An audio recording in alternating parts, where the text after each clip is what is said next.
En fait, parler d'un lien culturel peut plus parler d'une coutume ou d'une culture qui est arrivée il y a plusieurs siècles au Maroc, donc, et qui a été pratiquée normalement, étant donné que la consommation donc, de la plante, qu'on appelle le cannabis, donc de cette consommation, a été faite d'une manière sans qu'il soit transformé.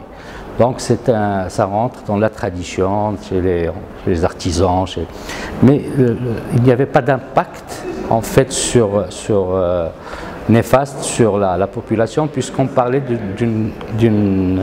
on va dire d'une utilisation, mais de la plante qui n'était pas vraiment transformée. Donc on parle surtout du kiff, donc on n'était pas dans cette transformation en produit, donc on va dire de cannabis qui est connu, qui est consommé aujourd'hui.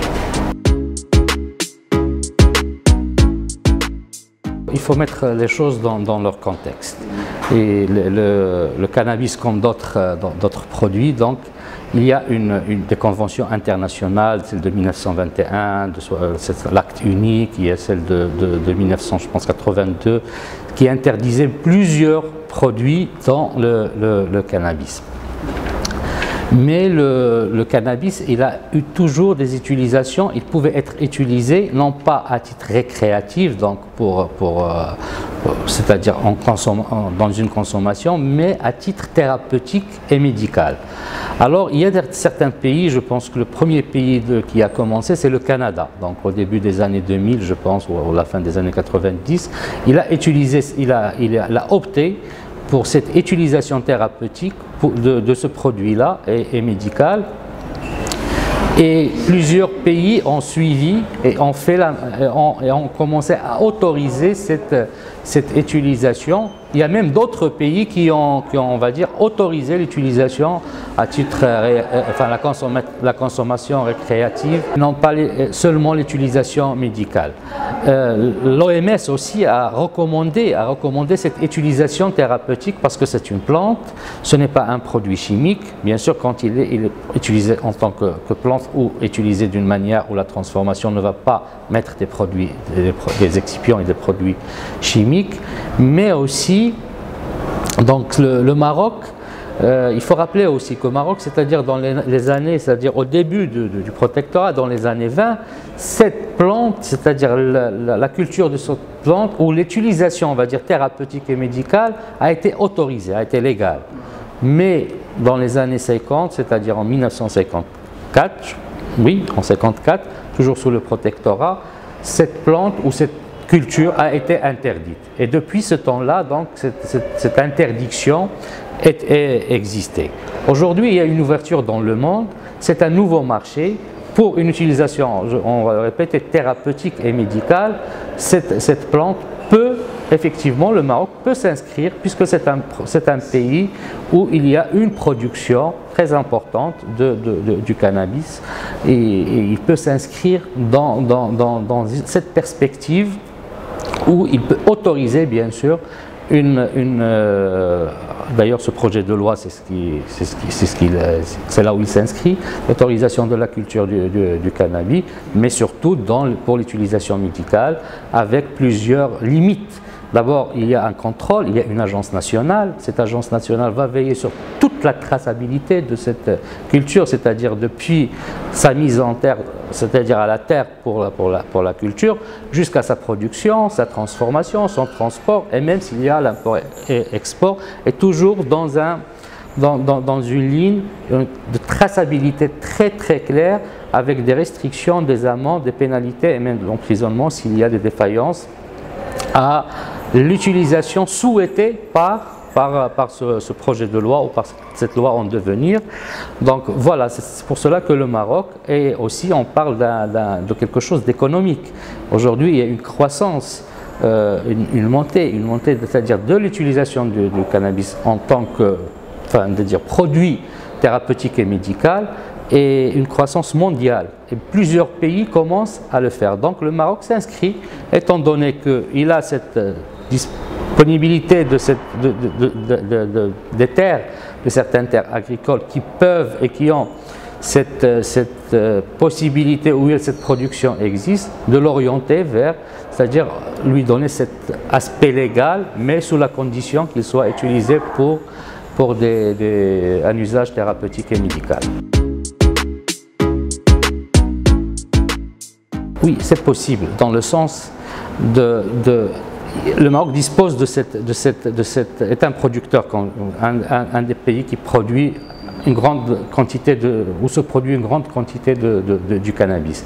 Donc effectivement, économiquement, dans le sens où la transformation va dans le fait qu'elle soit utilisée dans le sens thérapeutique et médical, ben, ça fera partie de ce soft power et ça fera beaucoup c'est-à-dire de retours positifs autant sur la population locale et surtout les agriculteurs, les petits agriculteurs.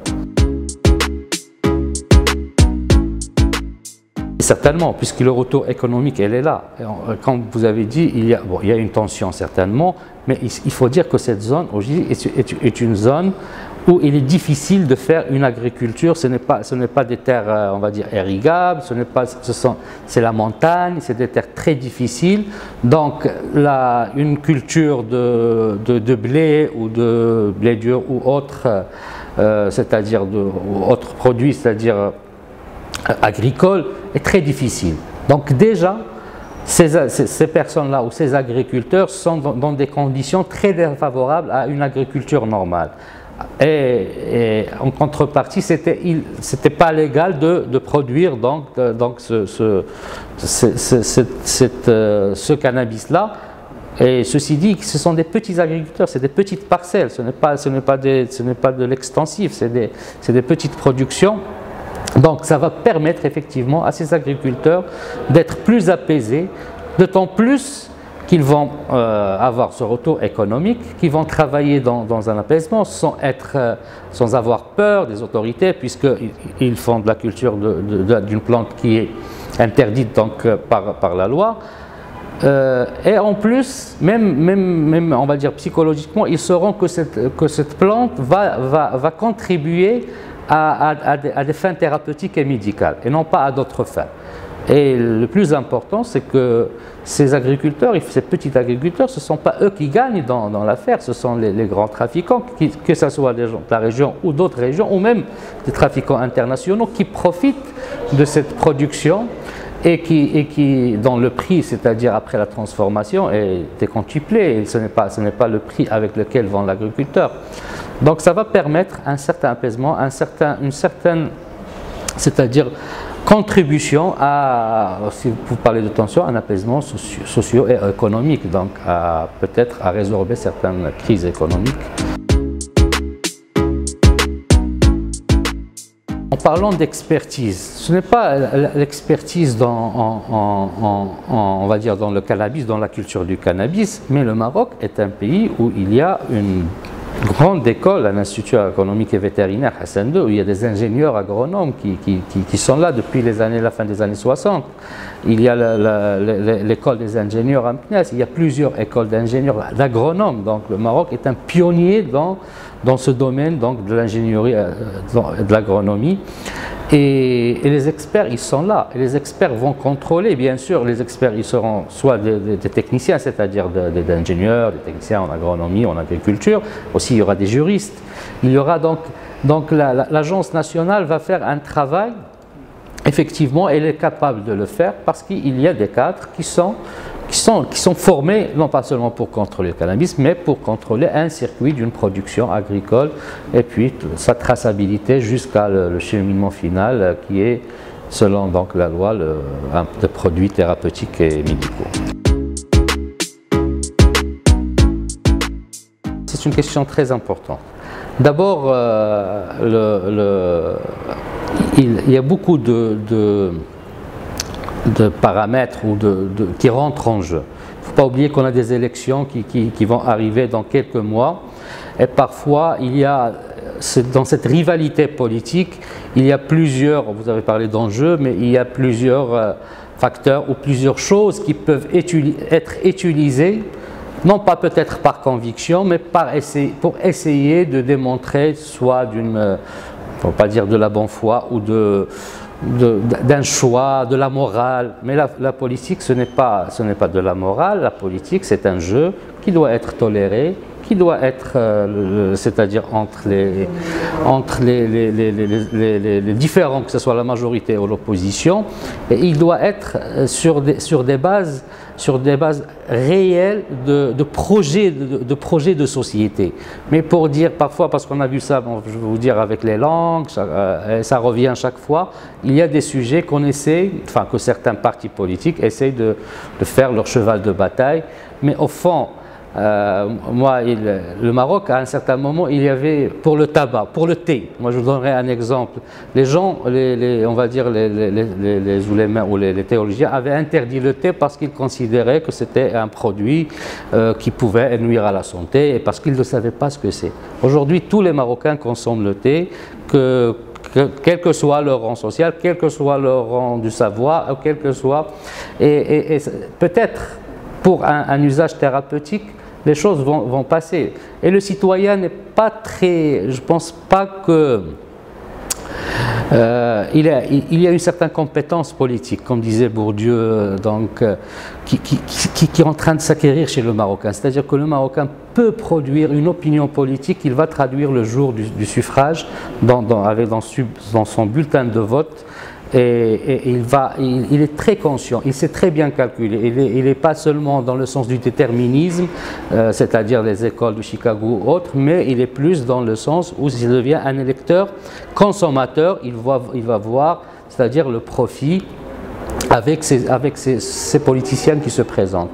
Donc le Marocain, il est très conscient et ce n'est pas des cartes comme ça qui vont être, on va dire, ouvertes au moment des élections ou avant les élections, qui peuvent l'orienter ou qui peuvent être susceptibles à un discours ou à un autre.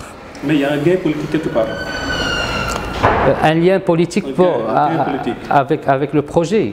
Oui, le projet vis-à-vis de certaines populations. Il y a un gain politique. Il y a un gain. Si vous je ne sais pas, parce qu'il y a peut-être un parti qui avait appelé il y a quelques années à la légalisation, dans ce sens bien sûr du cannabis, mais je pense que ce n'est pas seulement la volonté d'un parti d'avoir appelé à cela, c'est une volonté générale et de cette légalisation dans ce bon sens. Et surtout que les retours sont très importants, les retours économiques, sociaux, sur la région, sur beaucoup, même psychologiques, vont permettre peut-être un essor pour cette région. Vous avez parlé de Soft Power, peut-être. Et pourquoi ne pas s'inscrire en cela alors que le monde s'inscrit, les pays qui peuvent le faire s'inscrivent et ça ne réduit pas leurs politiciens ou leurs décideurs à des gens qui sont en train de jouer des cartes politiques. Le Canada, un pays assez développé, très démocratique, et pourtant il a même autorisé dernièrement, il y a 2 ans je pense, ou 3 ans, la consommation à titre récréatif, non plus seulement à titre médical.